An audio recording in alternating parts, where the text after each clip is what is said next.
Alright guys, I gotta make a couple of picks for the lady at the pawn shop. I was gonna make a straight, but I think I'm gonna make an angled and then a curved one. I should have got some smaller shafts. Anyways, I'm gonna, I don't know if I'll take these down on the grinder first or on the belt. Let's take them down on the belt, see what happens.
Now what I'm going to do, before I go any further, I'm probably going to put it on a fiber wheel.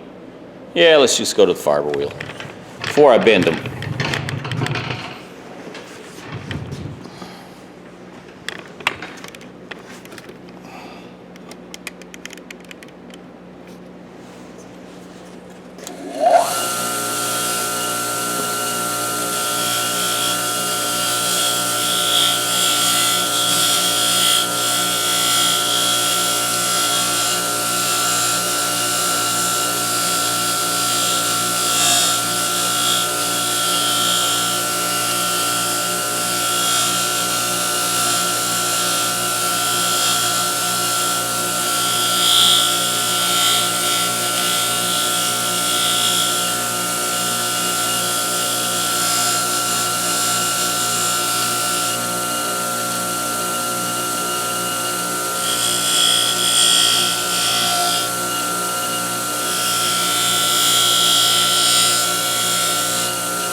The reason I ran them over the fiber wheel is it made them real smooth. There's no rough metal, no rough texture. Plus they look kind of semi-polished. So now I'm gonna get the propane torch and heat them up and bend them. Be right back. All right, let's get started. I think the big one, I'm gonna bend about a 90 degree.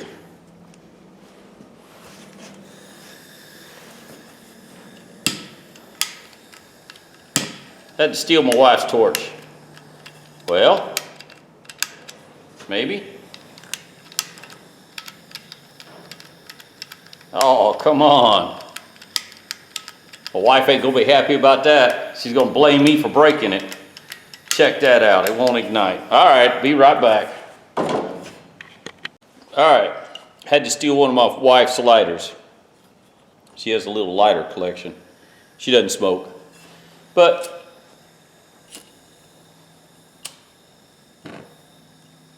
well,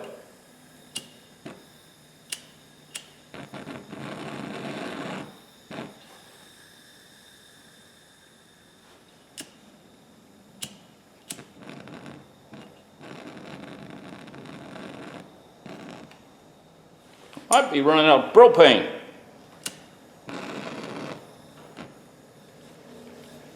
Yep.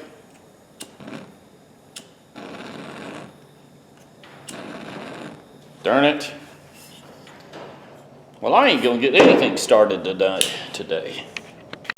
Might be that the bottle's frozen. It's been sitting outside for a week in sub-zero temperatures, or 8 degree or whatever. I don't care. It's below freezing. It's cold.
Pretty good.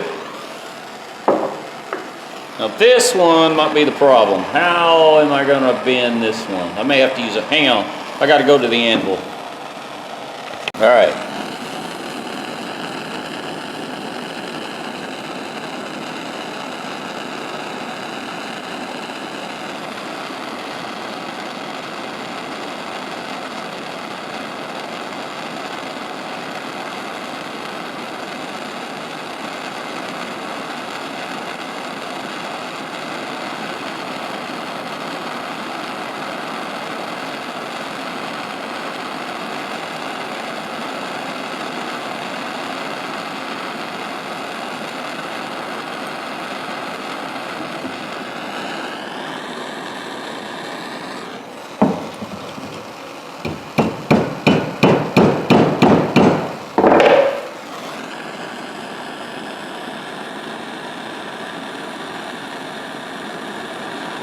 I may have to bend this in the vise first to get my curve, my bend.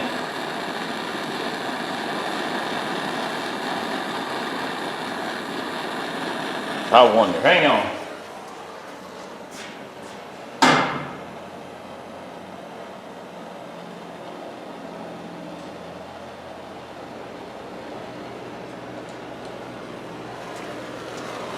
Well, I got what I want, but not what I want.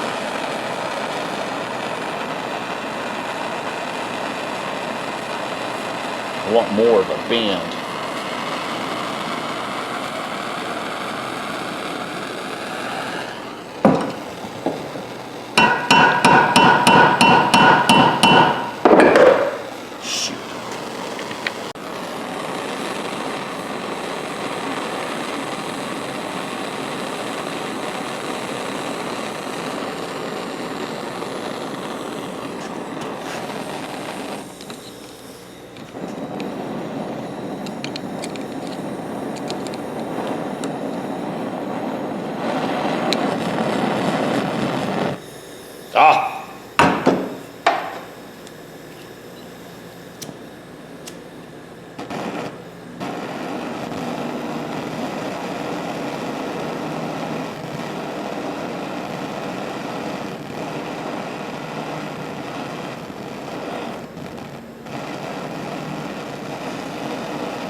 It's not what I wanted to do. Oh well.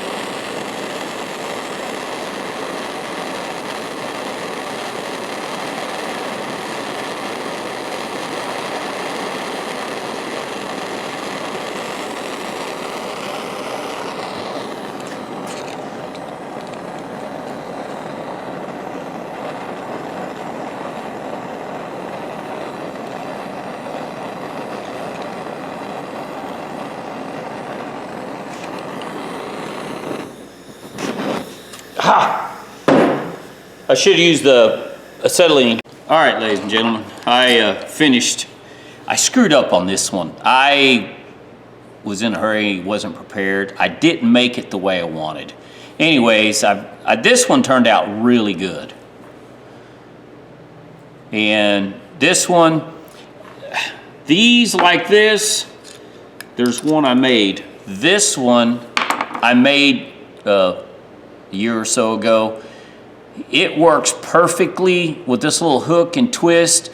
There's a Omeda brand company that makes oxygen ports and vacuum ports, anesthesia ports for hospitals, clinics, and things like that. When you rebuild them ports, there's an O-ring.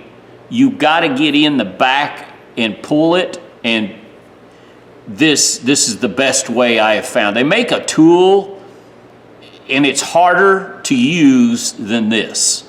So this little tool right here makes me money.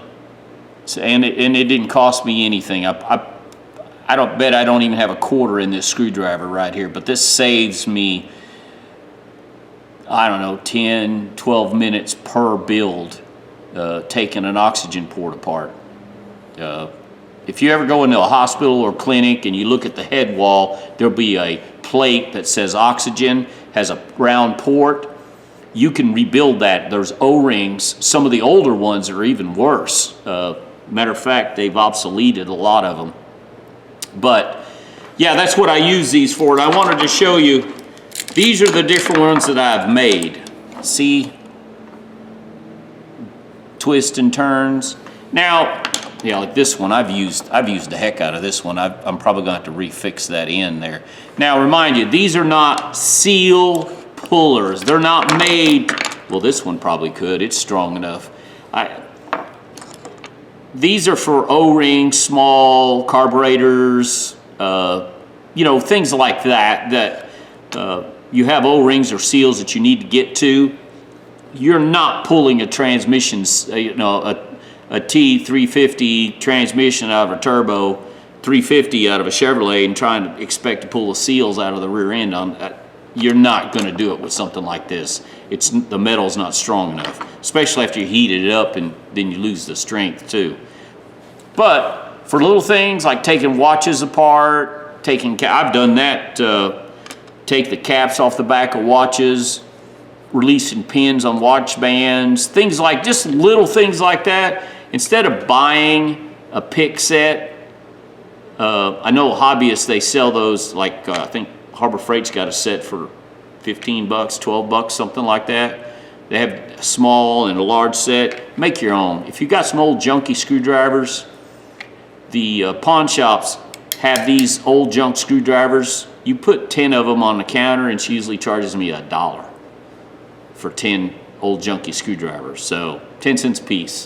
That's usually what I get them for. So I made these two for the lady at the pawn shop. So, like I said, cheap, easy, something that, you know, save you some money, a little bit of time. Yeah, oh, another thing, before I forget, your propane torches, they have a different heat range, so sometimes you can't get the metal hot enough to bend. I found that out the hard way. If you have an acetylene torch, it's a lot easier. My acetylene cart has got 2 flats on it. That's why I didn't use it. So, anyways, just to let you know that. And like I said, just bend it, make your own picks. All right, ladies and gentlemen. Excuse me. Give me a thumbs up, thumbs down. Tell me what you think. If you like it, the video. If you don't, Well, that's fine too, I guess. There ain't a whole lot I can do about that. But just a little project. I've done this before. Some of you guys have probably seen this, but those of you that haven't, you know, there you go. Make your own tools. We do it all the time at work. We need something to take apart, or we can't access something on a valve or plumbing. A lot of times we make our own tools. So all right, y'all, have a good day now.